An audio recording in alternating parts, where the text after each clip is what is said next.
Hola a todas las personas que nos ven en este canal. Vamos a continuar leyendo este libro de Zecharia Sitchin, Las guerras de los dioses y los hombres.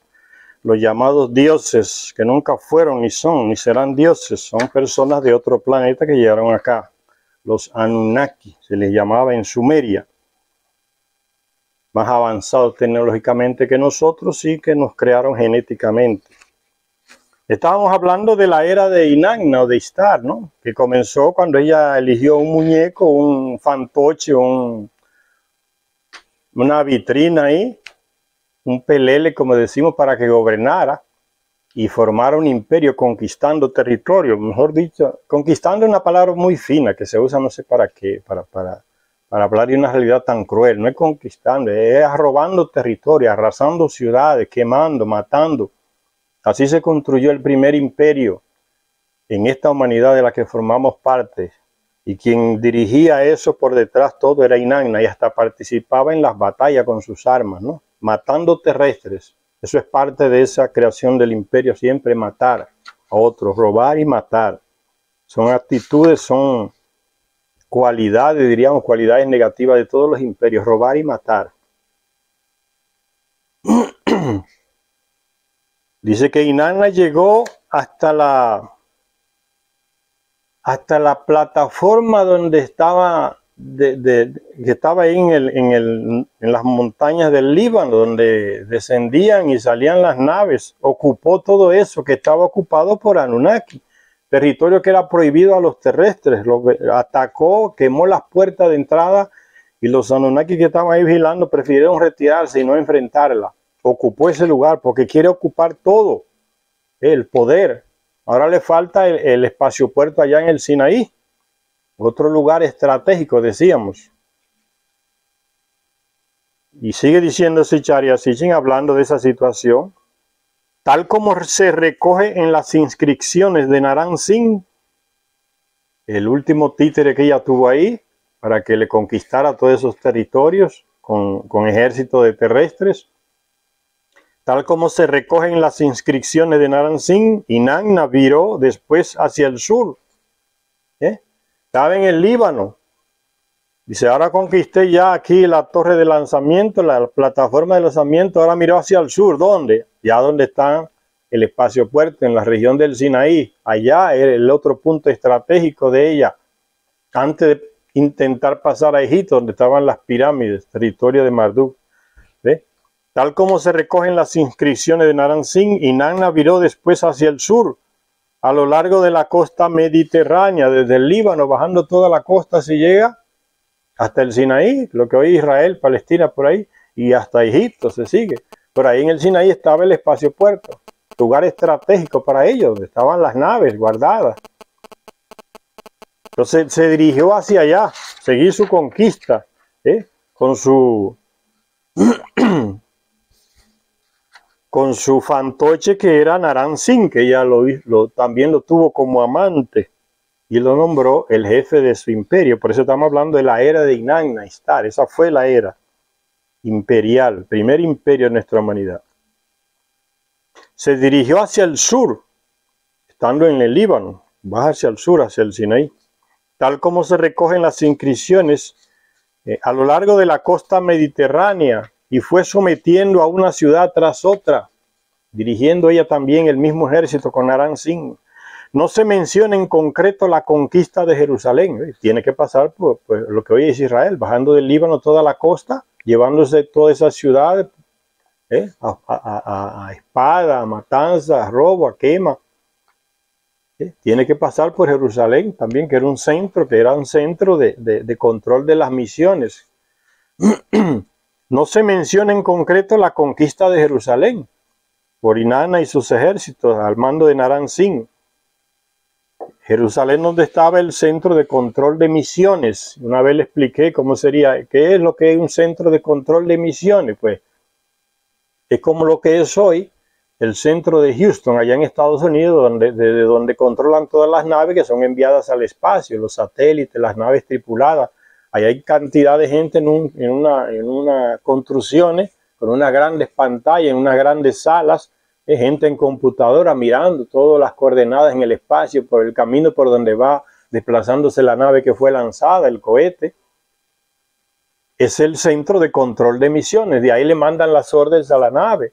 Si hay un piloto en la nave, se comunican con él también desde ahí, del centro, con todos los problemas que se encuentran en la nave, el que está en la nave o en la estación orbital que tiene allá alrededor del planeta, se comunica con el centro de misiones ahí, en Estados Unidos, en Houston, ya yo que está. Entonces, a eso se refiere aquí, el centro de control de misiones estaba al principio ahí en la ciudad de Nagpur, que era donde vivía Enlil. Él controlaba todo. Después que el diluvio destruye todo eso, se hace otro espacio opuesto ahí en el Sinaí, y el control de misiones se coloca en lo que después se llamaría Jerusalén. Cuando se colocó ahí no se llamaba Jerusalén. Aprovecharon esa altura y ese monte ahí construyeron el centro de control de misiones. Y varias ciudades, pues alrededor también de ese centro de control de misiones. Fue después que se le llamó Jerusalén. Por eso, para que lo identifiquemos más fácil, Zecharia Sitchin coloca Jerusalén, ¿no? Dice, no se menciona en concreto la conquista de Jerusalén, porque la mujer viene bajando desde Líbano hacia el sur, hacia el Sinaí, toda esa costa y esas ciudades por ahí, las ciudades que estaban por el río Jordán y todos esos lugares, venía arrasando con todo hacia el sur, a controlar el espaciopuerto en el Sinaí. No se menciona en concreto la conquista de Jerusalén, el centro de control de misiones, pero Inanna debió de estar allí también, dice Zecharia Sitchin.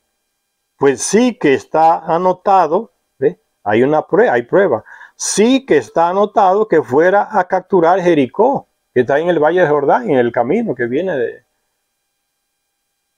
Sí que está anotado que fuera a capturar Jericó, que era una ciudad de los Anunnaki, no de los terrestres, una ciudad donde ellos almacenaban naves pequeñas, suplemento para las naves pequeñas, piezas. Eso era Jericó, era ciudad de ellos.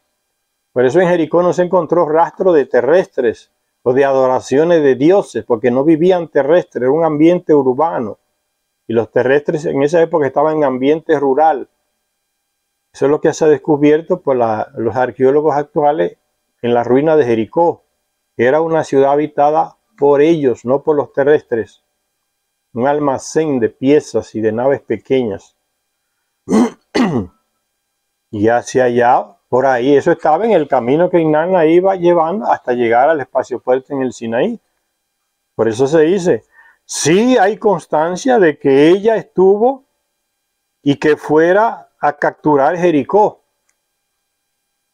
Sobre el estratégico cruce del río Jordán y frente a la fortaleza Anunnaki de Tel Gazul, está el río Jordán, y de un lado hacia el Mediterráneo está Jericó, y del otro lado está otra ciudad estratégica, del otro lado del río Jordán, de la ribera, que se descubrió hace poco los arqueólogos, y que se le llamó Tel Gazul, por la montaña que queda cerca por ahí.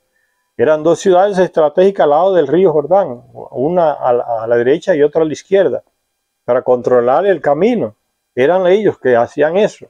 Por ahí pasa Inanna, arrasando con todo, apropiándoselo. Dice, Inanna debió estar allí también, en Jerusalén, pues sí que está anotado que fuera a capturar Jericó, sobre el estratégico cruce del río Jordán y frente a la fortaleza Anunnaki de Tel Gazul.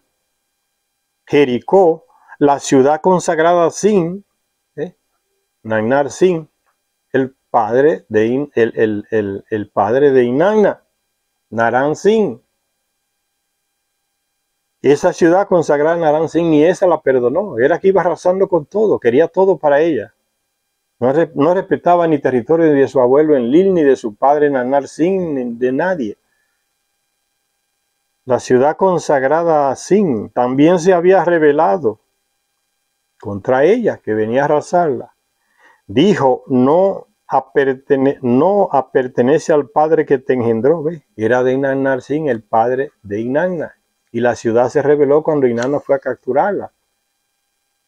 Es la ciudad de tu padre. No la respetó. había hecho su promesa solemne, pero se retractó de ella. Entonces los de la ciudad, cuando vieron la situación, se olvidaron que era de Narsín y se la entregaron a Inanna. El Antiguo Testamento está lleno de admoniciones contra el extravío de dioses extraños. Extravío de dioses extraños. Se refiere a ellos, Señor. El Antiguo Testamento habla de los Anunnaki desde el principio al fin, Señor. No se dejen engañar. No habla de Yahvé, de un Dios universal, de un Dios creador, de un reino espiritual. Nada. El Antiguo Testamento habla de ellos. Y por más que han querido manipularlo, como colocar lo que es palabra de un solo Dios llamado Yahvé, es falso. Las manipulaciones no han podido ocultar la realidad. Solo hay que leer el libro del Génesis y otros libros para darse cuenta que no está el Yahvé, no es uno que habla, son ellos. Hagamos al hombre a nuestra, todo plural. Y después en la Torre de Babel, si dejamos que ellos hagan eso, serán como nosotros, plural. Son ellos, es Enlil reclamando de los terrestres que iban a tener la sabiduría. El relato de la serpiente y Adán y Eva. Si dejamos que coman de esos frutos, serán como nosotros, serán como dioses, dice la serpiente Enki. Serán como dioses si comen eso. Y Enlil no quería eso, no coman, le mintió, van a morir si comen de eso. Mentira, comieron y no murieron. Demostrando que ese tal Yahvé o Enlil es un mentiroso. La serpiente es la que tiene la razón, pero la han demonizado otra vez en la historia porque lo que escriben los textos son enemigos de Enki y de su clan, ¿no? Son del clan de Enlil, entonces la ponen como el demonio. Y las religiones vuelven con la misma manipulación, colocando todo como con el bendito monoteísmo que se metió en esas tres grandes religiones. El Islam, el catolicismo y el judaísmo, ¿no? Se manipularon tanto los textos para hacerlo decir lo que ellos quieren y sustentar la ideología del monoteísmo, un solo Dios. Pero los textos los desmienten. Hagamos al ser humano, al terrestre, a nuestra. Son varios que están hablando. Hay unos estúpidos que no estudian Biblia, no saben ni carajo de Biblia y dicen, no, que ahí está hablando de la Santísima Trinidad. Dios mío, qué cosa tan ridícula. Usted no lee, usted no estudia, no opine. Usted no sabe en qué año nació el dogma de la Santísima Trinidad, pues no sabe porque es un ignorante y quiere opinar de lo que no sabe. Eso tiene fecha. ¿Cuándo nació ese dogma que no existía antes? Fue cuando Constantino estudie y lea y después opine. ¿Qué Santísima Trinidad ni qué carajo? Eso no existía. Son ellos los Anunnaki. Cuando los Elohim crearon al terrestre, lo que hicieron a su imagen y semejanza. Eso está en el texto de la Biblia hebrea, que es el original. No ese monte de traducciones que se leen en todos los países, que son puras traducciones manipuladas. En el hebreo original que Zecharia Sitchin leía y entendía esa gramática, porque desde joven se dedicó a estudiar eso en la Universidad de Israel ahí, en Tel Aviv. Él es que habla esas cosas, no soy yo no soy especialista en esto, ya lo he dicho muchas veces. Yo no hablo por mí, yo hablo de lo que Zecharia Sitchin, que era especialista, hablaba. Y otros especialistas de Biblia que saben el hebreo antiguo dicen lo mismo que Zecharia Sitchin. Son ellos que están hablando, no es tal Yahvé o algo parecido. Y el mismo Yahvé a veces aparece hablando de otros dioses. No sigan a otros dioses, pues reconoce que hay otros, porque yo soy celoso, solo a mí. Está reconociendo que hay otros dioses, que los terrestres pueden seguir igual como lo siguen a él. Y la gente no se para ver esas cosas, más hablando un monte de locura. Agarran una Biblia debajo del brazo y ya creen que lo saben todo, y nunca no saben ni leer a veces, no han terminado ni el segundo grado. Y ya están queriendo explicarle la Biblia a la gente. Y muchos se dejan engañar. No es así tan fácil la cosa. Este hombre duró más de 30 años estudiando. Aprendió el lenguaje de las tablillas, la escritura cuneiforme, su gramática. Entonces, haya que eso se aprende en 3 días. Por eso es que él es serio. Fue más de 30 años estudiando y matándose. Después fue que comenzó a escribir. Busquen los libros de Zecharia Sitchin. Va a ver que tiene como algunas 4 o 5 páginas al final donde solamente cita fuente. Eso es señal de un escritor serio. Cite la fuente donde usted sacó eso. Y las páginas y páginas que son pura fuente. En tal museo está tal tablilla, en tal museo está tal texto, en tal lugar está tal tablilla numerada con tal, o el libro tal. El serio hace eso. El que no es serio habla mucho en YouTube y muchas cosas disparate y nunca presenta una fuente. ¿Dónde sacaste lo que estás hablando? Tú eres un experto. Que nada, no hay ningún experto. Eso lo quiere ganar dinero en YouTube y comienza a meter un monte de cosas y de ideas que se roba de algún libro, una imagen que roba y la coloca en su canal y aparece como el experto en temas que no sabe ni carajo de eso. No, tengan cuidado. Ustedes siempre me van a ver leyendo un libro. Yo no soy experto en esto, es Zecharia Sitchin, por eso yo leo los libros de él, para que ustedes saquen también conclusiones y aprendan, no se dejen manipular. Esa gente tan loco por ganar dinero que ponen unas imágenes que no tienen nada que ver con Anunnaki, parece un gris, un tipo raro. No saben, sacan unas imágenes de esos juegos y cosas de internet y las colocan en el canal y unas músicas y unos sonidos extraños y la gente se deja engañar por esa parafernaria. Nunca se le ve leyendo un libro para decir, mire, esto lo estoy sacando de esta fuente. La puede consultar. No dan fuente, porque si dan fuente se le cae la payasada que están haciendo en el canal. La gente no se deja engañar. Oye, tengo 3000 suscriptores, ahora vivo de eso. Vive de la mentira, del engaño. O sea, aquí leemos para que la gente no se deje controlar por los falsos, para compartir sabiduría y conocimiento que está en estos libros de personas que se mataron la vida estudiando y sabían de estas cosas.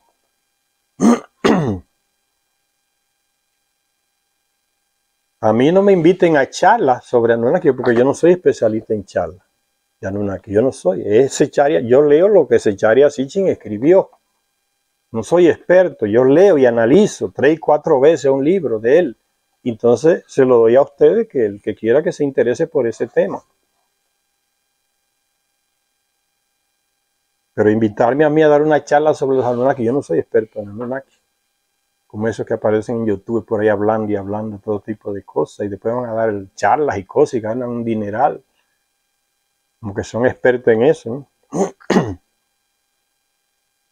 Y sigue diciendo Zecharia Sitchin que Inanna entonces debió sí pasar por Jerusalén en su camino hacia la conquista del espacio puerto ahí en el Sinaí, y que con seguridad pasó también por Jericó, que era una ciudad de los Anunnaki, y que le servía a su padre Nanar-Sin, y parece que la gente de ahí, los que cuidaban esa ciudad, viendo la fuerza de Inanna, se olvidaron que esa ciudad era del padre de ella y se la entregaron, Jericó, que ya los arqueólogos han descubierto que era una ciudad que no estaba poblada por terrestres, por los rasgos. No hay ningún rasgo de adoración de algún dios ahí, de cerámica, no hay diseños, se han encontrado diseños, y lo que aparecen en esos diseños ahí en las ruinas de Jericó son naves pequeñas,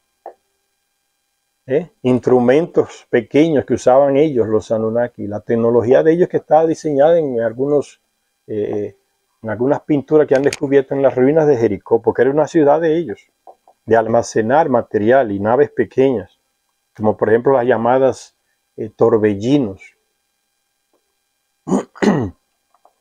El pueblo de Jericó, habiendo dado su promesa solemne de dar culto a Nanar-Sin, padre de Inanna, dio su fidelidad a otro dios, a un dios extraño. En un sello cilíndrico se representó la rendición de esta ciudad de las palmeras datileras a la armada de Inanna. Se fueron con Inanna para no ser exterminados, no fueron bobos tampoco. Al conquistar el sur de Canaán, Inanna se había plantado ante las puertas de la cuarta región, la región del espacio puerto en el Sinaí. Sargón no se había atrevido a cruzar la línea prohibida, llega a meterse en el espacio puerto de los territorios prohibidos, era de los Anunnaki. Sargón no se atrevió.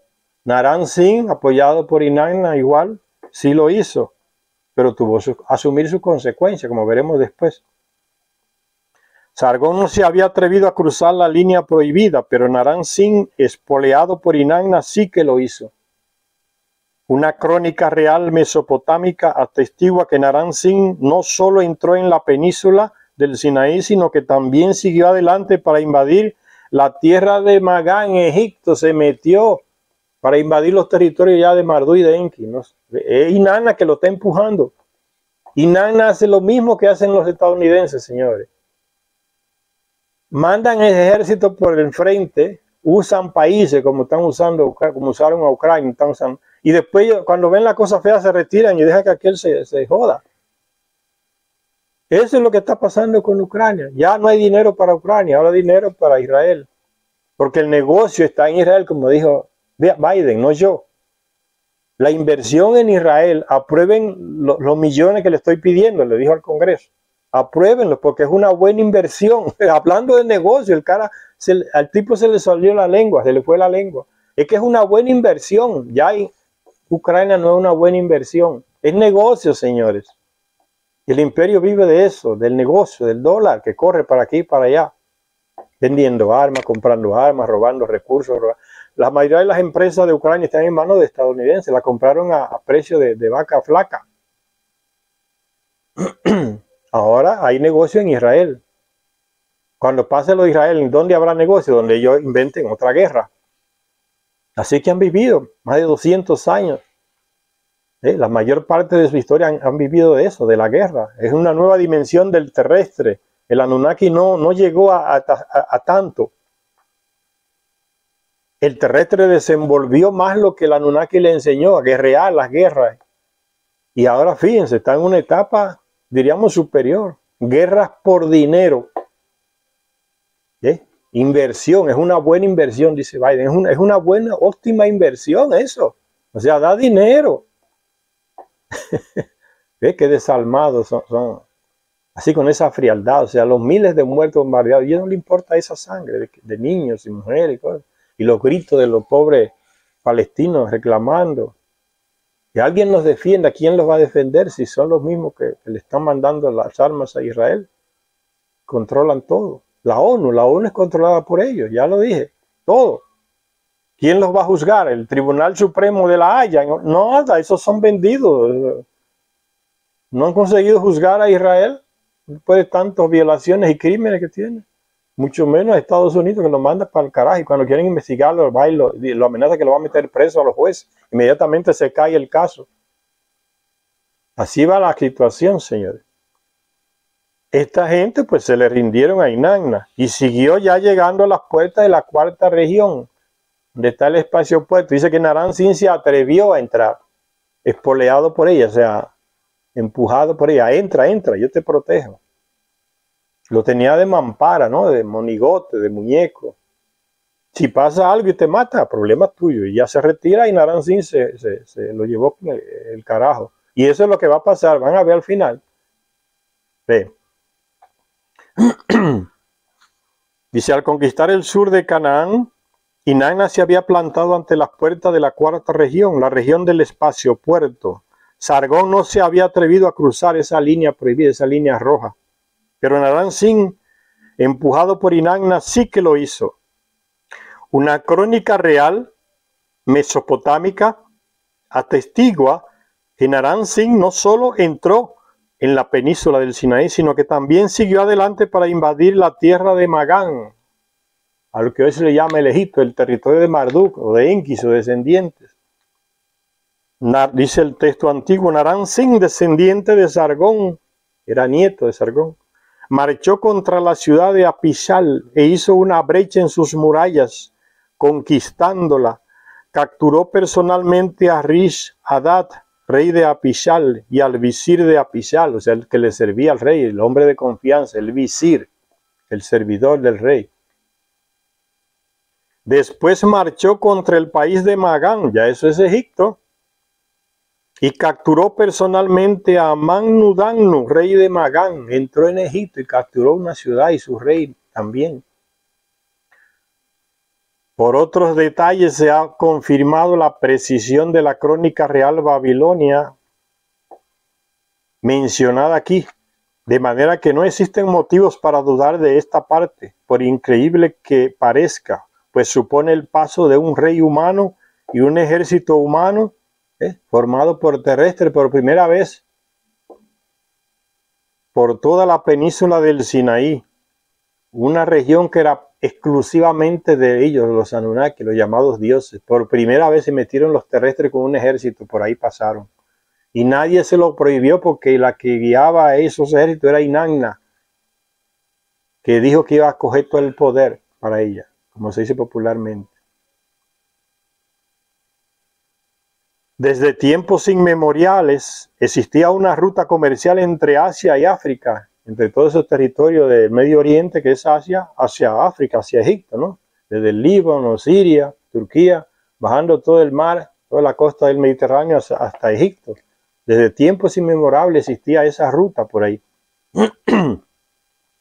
A lo largo de la costa mediterránea de la península, una ruta que los egipcios potenciarían posteriormente con puestos de aprovisionamiento de agua, y también los romanos. O sea, esa ruta era defendida por varios gobiernos. El de Egipto dice que la defendía, tenía puestos de observación, de aprovechamiento, cuando iban con sus tropas avanzando hacia Canaán, o lo que hoy es Israel por ahí, los egipcios subían, pues tenían lugares lugar de aprovisionamiento, como almacenes de armas, de comida. Cuando llegaban a esos lugares, pues ahí reponían las fuerzas, comían, cambiaban las armas, los animales, a eso se refiere. Tenían puestos de aprovisionamiento. Y eso era lo que era Jericó también para los Anunnaki. Primera vez entonces que entra un ejército terrestre por esa península, que era territorio prohibido a los terrestres. Sagrados, ¿no? En lenguaje religioso. La propia región de los dioses. Desde tiempos inmemoriales existía una ruta comercial entre Asia y África a lo largo de la costa mediterránea de la península. Una ruta que los egipcios potenciarían posteriormente con puestos de aprovisionamiento de agua, y también después lo harían los romanos al convertir esa ruta en su vital vía maris, o sea, la vía marítima que va a toda la costa, desde el Líbano, pasando por Israel, Palestina, y sigue descendiendo hasta Egipto, el Sinaí, todo ese mar Mediterráneo. Eso era una ruta que la aprovecharon varios imperios en diferentes épocas, ¿ves? Dice, lo aprovecharon los egipcios, lo aprovecharon después los romanos posteriormente. Alejandro Magno también usó esa ruta por ahí también, el Mediterráneo, hacia arriba. Dice, pero los antiguos usuarios de esta ruta se mantenían lejos de la llanura central donde estaba ubicado el espacio puerto. Nunca se atrevían a cruzar a esa región del espacio puerto. Los antiguos usuarios de esa ruta respetaban ese territorio. Pasaban por ahí, pero no entraban a esos territorios de los Anunnaki donde tenían el espacio puerto. Eso es lo que nos está queriendo decir. Pero los antiguos usuarios de esta ruta se mantenían lejos de la llanura central donde estaba ubicado el espacio puerto. Aún así resulta cuestionable la idea de que Naram Sin marchara a la cabeza de su ejército a lo largo de la ruta de la costa del Mediterráneo. Los arqueólogos han encontrado en Mesopotamia y en Elán, más al norte, por aquí por Siria, vasos de alabastro con diseños egipcios se identifican en Acadio, ¿ves? El reinado de Sargón y el imperio de Sargón primero, y Nana, que era la jefa por detrás. De esa época se han encontrado, o sea, pasaron por ahí. Dice, diseños se identifican en Acadio a su propietario como Naram Sin, rey de las 4 regiones. Rey de las 4 regiones, porque tomó Inanna, que tenía la de ella ya en el Valle del Indo, era la tercera, y la dejaba abandonada. Esa era la tercera región, la primera región en Mesopotamia, que también la conquistó para ella sola. la cuarta región que era ahí en el Sinaí, que conquistó, dice que mire, Naram Sin, empujado por ella, conquistó el espacio puerto, se lo dejaron a ella también, y no se conformó, siguió hasta la cuarta región, que es Egipto, la región, o la segunda región, mejor dicho, que es Egipto, que era la región ya de Enki, su descendiente. Entró allá, dice, venció a un rey, lo aprisionó, entró en Magán, en Egipto. Dice, aún así, resulta cuestionable la idea de que Naram Sin marchara a la cabeza de su ejército a lo largo de la ruta costera. Los arqueólogos han encontrado en Mesopotamia y en Elán vasos de alabastro con diseños egipcios. Entonces fueron hechos en Egipto. Y escritas que dicen... diseños egipcios que se identifican en acadio, el idioma del imperio de Inanna, de Naram Sin, de Sargón I, Akkad, imperio acadiano, identifican a su propietario como Naram Sin, rey de las 4 regiones. Se apropió de 4 regiones en nombre de Inanna, ¿no? Inanna, mejor dicho, detrás de él. Rey de las 4 regiones. No solo confirma la conquista de Egipto, sino que también sugiere la inclusión de la península del Sinaí en su esfera de influencia. Inanna, según parece, hizo algo más que pasar por allí. No pasó por allí, simplemente conquistó todo ese territorio. La era de Istad de Inanna se le conoce a ese imperio. La era de la robadera de más territorio, podríamos decir hoy. En las crónicas egipcias también se recoge una invasión extranjera en los tiempos de Naram Sin. ¿Ve? Hasta en los registros de los egipcios aparece esa conquista de Naram Sin, que entró allá y conquistó. Ya confirma lo que dicen los textos mesopotámicos, escritos en acadio, como ya mencionamos, ¿no? En textos en papiro en Egipto se confirma esta entrada de Naram Sin, que conquistó allá, en Egipto. En las crónicas egipcias también se recoge una invasión extranjera en los tiempos de Naram Sin. En esas crónicas se describe un periodo de desorden y caos. Según un papiro, el tipo de papel que se usa en egipcio, ¿no? de un tipo de caña o de bambú que aparece en el Nilo, ¿no? Ahí, de eso fabrican un material que se llama papiro. Existe hasta el día de hoy, ahí se escribía en ese material. Por eso dice el texto escritos en papiro, que los egiptólogos conocen como las admoniciones de Ipuwer.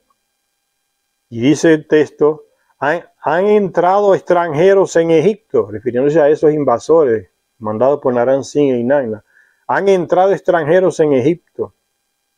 Los nacidos elevados están llenos de lamentos. ¿Ve? Los dioses Anunnaki de Egipto se lamentaban. ¿Cómo es posible que esta mujer entrara aquí a nuestros territorios? Esos son los seguidores Anunnaki de Enki, descendientes de Enki. Se lamentan esa entrada, ¿no? De la gente de Inanna allá a los territorios de Enki en Egipto. Han entrado extranjeros en Egipto. Los nacidos elevados, que son esos los Anunnaki, ¿no? En Egipto están llenos de lamentos. Recuérdense que ya había entrado en la plataforma de aterrizaje en el Líbano y que también estaba custodiado por Anunnaki, y esto no le hicieron resistencia a Inanna, le entregaron la fortaleza, la entrada a la plaza esa de torre de lanzamiento ahí. Esto hicieron los nacidos elevados, o sea, son los Anunnaki también en Egipto. Se lamentan, llenos de lamentos. Y sigue diciéndose Charias Hitchin, fue un periodo que vio el traslado del centro de culto y de la realeza de Memphis, Heliópolis en el norte, ahí en Egipto, hasta Tebas en el sur. Los expertos llaman al siglo del desorden. Primer periodo intermedio le llaman los expertos, que siguió al colapso de la cuarta dinastía faraónica, porque Naram Sin entró en Egipto y conquistó. Pues se volvió todo un caos ahí en Egipto, ¿no? La cuarta dinastía faraónica. Cuando en esa época sucedió esa invasión de los extranjeros.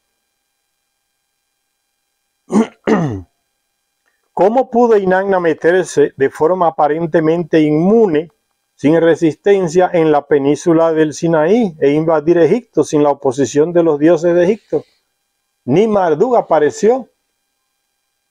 La respuesta se encuentra en un aspecto de las inscripciones de Naram Sin que tiene desconcertado a los expertos, esos expertos europeos estadounidenses. Sicharya Sitchin siempre los critica, y expertos, y están todos desorientados. Los tiene desconcertados a los expertos.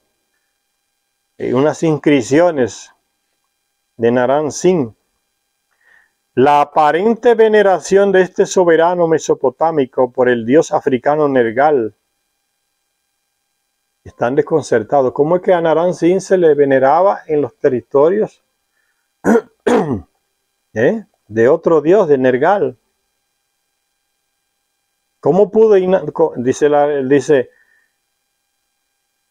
la respuesta se encuentra en un aspecto de las inscripciones de Naram Sin que tiene desconcertados a los expertos. La aparente veneración de este soberano mesopotámico por el dios africano Nergal. Aunque parezca no tener ningún sentido que un seguidor de Enki esté adorando a un seguidor de Enlil. En el caso de Inanna, Nergal con Inanna, es que ya no vieron que lo que les decía, que se unió con Inanna y engañó a su propio hermano Marduk.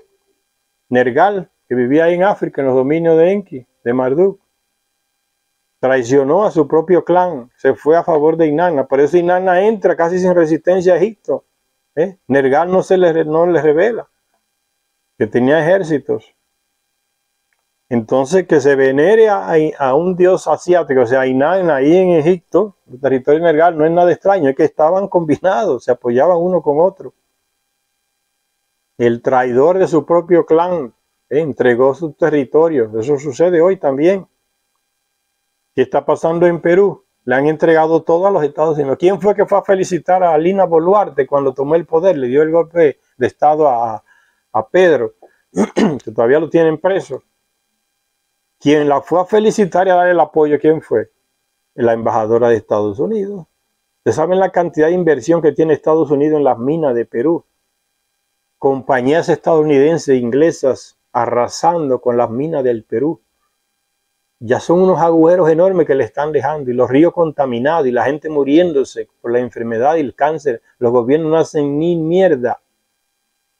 Le entregaron todo al extranjero para que los den mantenerse en el poder y robar. Pues eso es lo que hace Nergal. Traicionó a su clan, a su gente, y dejó a Inanna que entrara en los territorios de su padre Enki. Ustedes no recuerdan que ya Enki lo mandó para el carajo. Vete a vivir donde no haya ninguno. Traidor. Sinvergüenza. Traicionaste a tu propio hermano a favor del clan de Inanna. Pero por eso dice, no es extraño entonces esto, que la aparente veneración de este soberano mesopotámico por el dios africano Nergal. Soberano mesopotámico. Naram Sin, y detrás de él Inanna, eso se está refiriendo. Venerado en Egipto, que era territorio de Enki y su gente. Aunque parezca no tener ningún sentido, el hecho es que el largo texto conocido como la leyenda de Naram Sin, o como se le llama en ocasiones, el reino de Kuta, el texto del reino de Kuta, ahí en Egipto, esa región Kuta, atestigua que Naram Sin fue hasta Kuta, el centro de culto de Nergal en África. Lo dejó entrar hasta allá, hasta su dominio, Nergal, el traidor. El centro de culto de Nergal en África era Kuta, esa ciudad, y ahí entró Naram sin oposición. Y erigió allí una estela. ¿Saben lo que es una estela? Es un pedazo de piedra vertical y que tiene escritas talladas en la piedra. Eso es una estela, recordando algún hecho de miles de años atrás, algún hecho militar, alguna conquista. Se erigió una estela. Por aquí pasó el ejército tal, en tal año, en tal época, el conquistador, el emperador Tan pasó por aquí. Eso es para recordar ese pasaje de ese hombre por ahí. Una estela de piedra. Eso es una estela. Se erigió allí una estela, a la cual fijó una tablilla de marfil inscrita con el relato de su extraña visita. Naram Sin, se eligió esa estela ahí en territorio de Nergal. Todo para rendir homenaje a Nergal, ¿ve? El vendido se encontró con el que lo compró. Naram Sin, que viene de Mesopotamia, entra en Egipto y Nergal lo recibe porque son de la misma calaña, la misma gente, ¿no? El reconocimiento por parte de Naram Sin del poder y la influencia de Nergal, este es un toma y dame. Bastante más allá de África, viene atestiguado por el hecho de que en los tratados entre Naram Sin y los gobernantes provisionales de Elam, se cita a Nergal entre los dioses testigos. Elam está allá, lo que es Siria, territorio de Naram Sin, de Inanna. Y en los textos ahí, en esa ciudad de Elam, en el norte de Mesopotamia, de Naram Sin, se menciona al dios Nergal, o sea, estaban combinados. Era la misma gente, traidores a sus clanes. Se menciona a Nergal entre los dioses testigos. En algunos tratados que se hacían ahí en Elam, por lo que es Siria, por ahí, mandaban a buscar a Nergal en África como testigo. Interesante que en este mismo libro se dice que en uno de esos pactos que hacían los Anunnaki, entre ellos ahí en Mesopotamia, cuando se conquistaba una ciudad y se quería atacar a otra, se buscaban Anunnaki testigos del tratado entre los reyes para que no se violaran. Ellos son los testigos, los Anunnaki. Y que en uno de esos escritos de testigos Anunnaki que aparecían como dándole garantía a ese tratado, aparecía ahí en Mesopotamia unos escritos un dios de la India llamado Indra, porque eran los mismos Anunnaki, ya le dije muchas veces. Son ellos mismos en África, en Grecia y en la India, son ellos mismos, la misma tecnología, las naves voladoras, son los mismos personajes. Indra aparece mencionado ahí en Mesopotamia como testigo de un contrato donde participaron Ninurta y otros Anunnaki. Pues son las mismas personas, señor. Ve cómo todo se combina. Por eso aparecen textos en América, con letra cuneiforme. E imágenes con Gilgamesh en Mesopotamia, aparece en Mesoamérica, el mismo personaje, sosteniendo a dos leones. Gilgamesh que luchó y venció a dos leones. Aquí en América, porque son los mismos Anunnaki que tenían el planeta copado para ellos, porque podían desplazarse en sus naves. Y tenían todo el planeta para ellos como propiedad. Entonces no es nada extraño que en la cueva de los Tallos en Ecuador se encontrarán placas con escrita cuneiforme, la escrita de los mesopotámicos, de Sumeria, porque son ellos mismos que van aquí y van allá. Estaban aquí, estaban allá. Eso descontrolará a los expertos europeos estadounidenses que solo saben manipular, pero a uno que estudia y lee se da cuenta, por eso es fácil, ¿no? Son las mismas personas. Es lógico.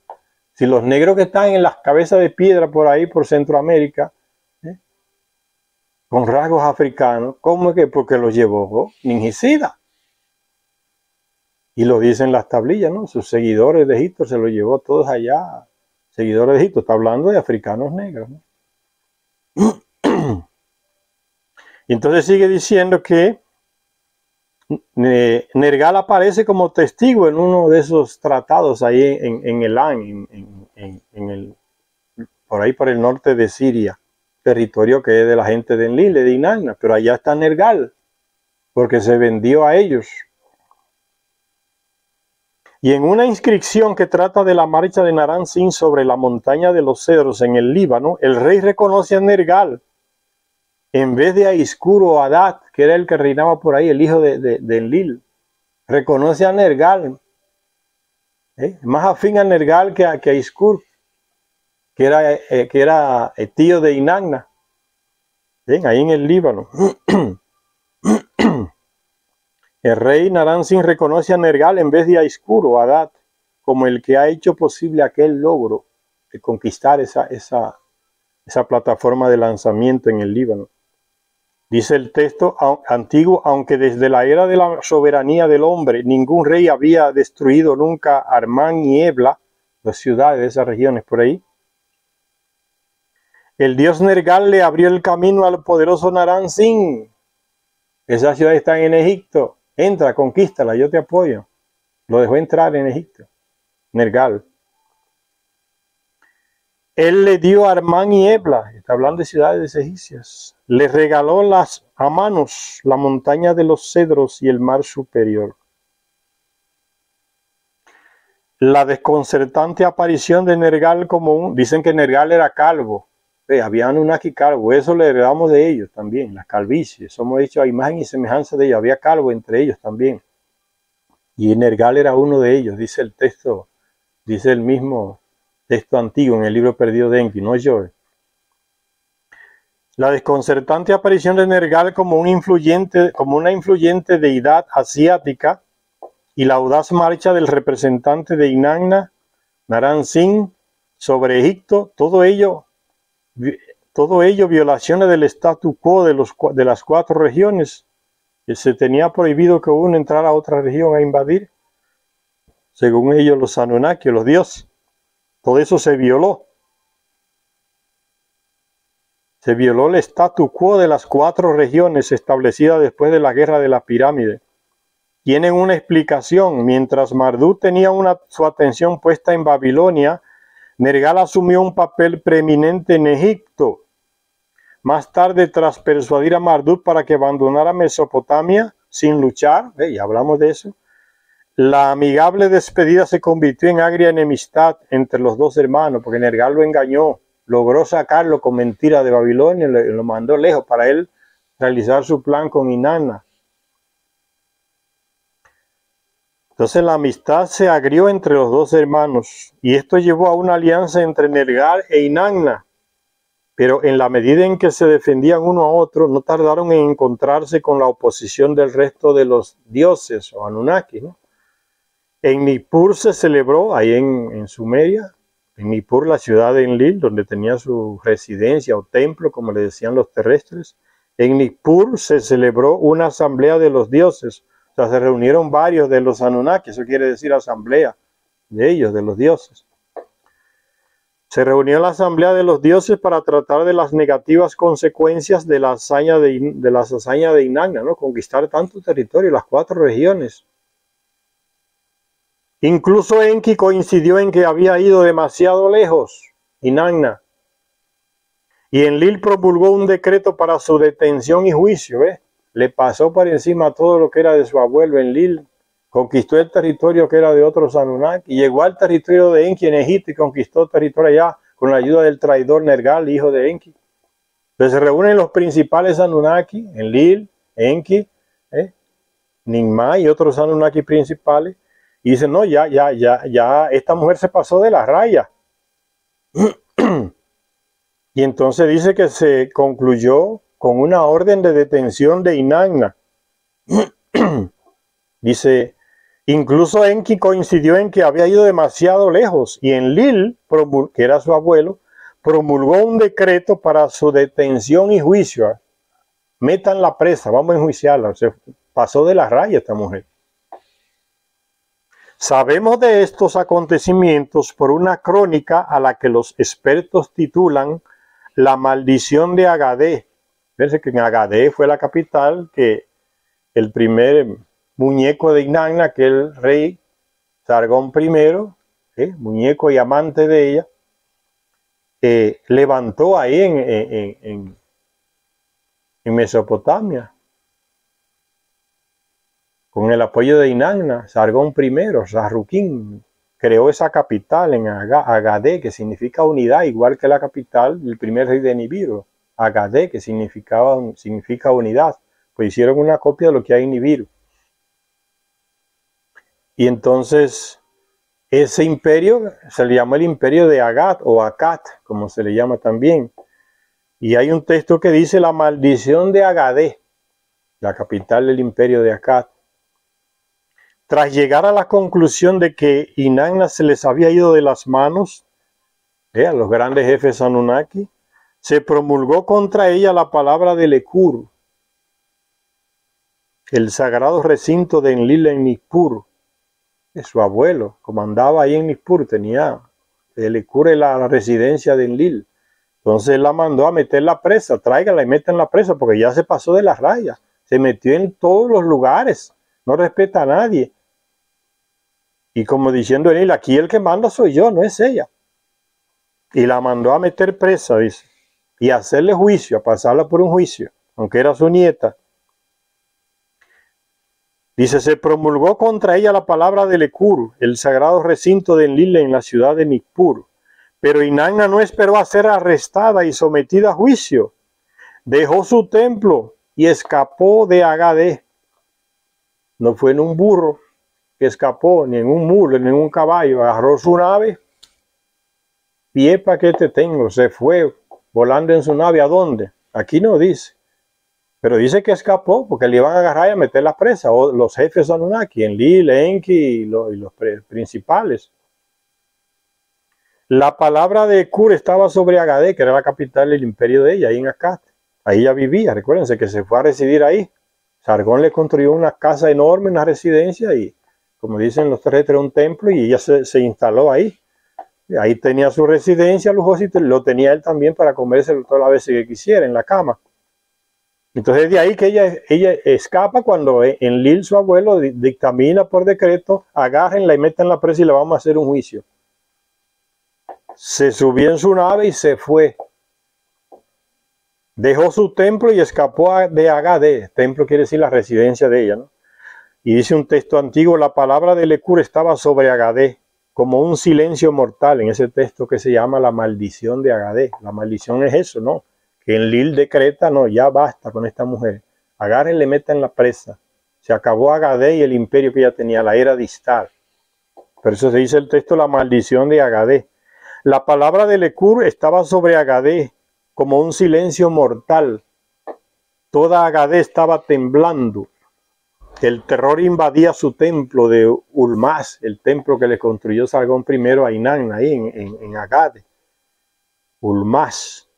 La que vivía allí dejó la ciudad, hablando de Inanna, que salió corriendo en su nave. La doncella abandonó su cámara. Doncella porque no estaba casada con nadie, pues así se comía todo el mundo, ¿no? Todos los hombres que le pasaban por el frente. Nunca se casó porque al marido se lo mataron y prefirió seguir de doncella, haciendo fiesta con los terrestres, especialmente reyes y hasta jardineros. La doncella abandonó su cámara, la sagrada Inanna abandonó su santuario en Agadé. Es el lenguaje de los terrestres, decir santuario es el lenguaje de terrestres, es la residencia de ella. El palacio de Ulmash. Sigue diciendo Secharia Sitchin, cuando por fin llegó la delegación de grandes dioses a Agadé a capturar a Inanna, encontraron el templo vacío. Alguien le informó a ella para que huyera. Todo lo que podían hacer era desnudar el templo de sus atributos de poder. No en 5 días, no en 10 días, la corona del señorío, la tiara de la realeza, el trono dado para gobernar, Ninurta llevó a su templo. Enviaron a Ninurta, que era el guerrero de Enlil, el hijo de Enlil, el primogénito. Él era siempre que hacía esa tarea de guerrero de Enlil, hacía cumplir las órdenes de su padre Enlil. Él fue que fue comandando el equipo para arrestar a Inanna. No en 5 días, no en 10 días, la corona del señorío, la tiara de la realeza, el trono dado para gobernar, Ninurta llevó a su templo. Otro, y el hermano gemelo de Inanna, que también fue con Ninurta a arrestarla, dice Utu, que es Utu. Utu se llevó la elocuencia de la ciudad. No sé qué aparato sería ese, la elocuencia se la llevó. Pues se nota que era algo que se podía cargar y llevarse, ¿no? Utu se llevó la elocuencia de la ciudad. Enki retiró su sabiduría. Parece que se recuperó los ME que Inanna se había robado una vez de él. Su magnificencia, que podía alcanzar el cielo, se la llevó Anu al medio del cielo. Le quitaron a Agadé todos los atributos de imperio, de reino. Y la jefa que era ella, tuvo que volar e irse a otros lugares.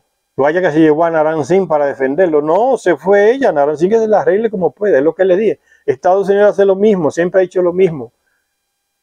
Con los supuestos amigos. Después cuando se ve mal la cosa, se pone roja, lo abandona.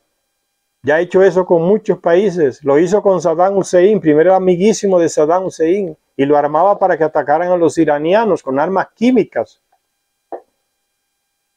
Hussein, en el tiempo de Saddam Hussein se descubrió el sarcófago y la momia, el cuerpo de Gilgamesh. Inmediatamente Estados Unidos comenzó una propaganda contra Saddam Hussein, que era su amigo y aliado, ¿no? Y primero lo desarmó. Y aquel le entregó las armas porque le iban a atacar. Tiene que entregar todas las armas. Y le entregó de bobo. Después no bastó con eso. Para poder entrar y justificar y robarse el sarcófago de Gilgamesh que habían descubierto en Irak y llevárselo a Estados Unidos, se inventó lo de las armas de destrucción masiva que tenía Saddam Hussein. Y el mentiroso general Colin Powell, aquel, se presentó en la ONU con un potecito. Mira, aquí está la prueba del arma de destrucción masiva. Engañaron a medio mundo. Pura mentira, pues son mentirosos. Ya les dije, la mentira es política de Estado, de esos imperios, incluyendo Estados Unidos. No había ningún arma de destrucción masiva en Irak. Y lo dijo el mismo Colin Powell. Después se retractó de la mentira que había hablado en frente de todo el mundo. No le dio vergüenza ser mentiroso. Militares así, la mayoría, 99.9% son mentirosos porque están formados por Estados Unidos. Esos son los principios que los estadounidenses y los israelíes y los alemanes y los ingleses le meten a los militares que forman alrededor del mundo. Le enseñan a hablar mentira. Y tú le dices, no, le enseñamos los valores nuestros. Esos son los valores, los mentirosos. Porque lo que dan los golpes, dictadores alrededor del mundo, son los que